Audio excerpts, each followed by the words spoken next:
સિંધવાઈ માતાના પ્રાગટ્ય દિવસની ભક્તિ અને શ્રદ્ધાપૂર્વક ઉજવણી કરાઈ। વડોદરાના પ્રતાપનગર રોડ પર આવેલા સિંધવાઈ માતાના પ્રાગટ્ય દિવસની ભક્તિ અને શ્રદ્ધાપૂર્વક ઉજવણી કરવામાં આવી હતી।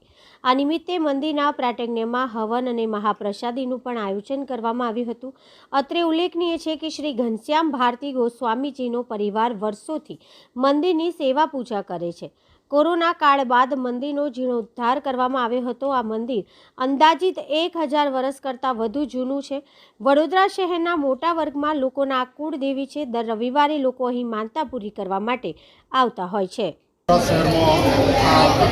સિંધવાઈ માતા મંદિર જે દક્ષિણ દિશામાં આવેલું છે, આ મંદિર સિંધવાઈ માતા મંદિર જે બહુમતી માતાજી પ્રગટ થયેલા છે એ આજે હજારો વર્ષ પુરાણું મંદિર છે। આજે માતાજીનો પ્રાગટ્ય દિવસ છે। આ મંદિર માતાજીની મૂર્તિ બનાવવામાં આવેલ નથી, માતાજી સ્વયંભૂત થયેલા છે અને આજે માતાજીનો પ્રાગટ્ય દિવસ છે એટલે આજનો દિવસ હવન કરીએ। શું નામ આપનું? ગોસાઈ ઘનશ્યામ ભારતી।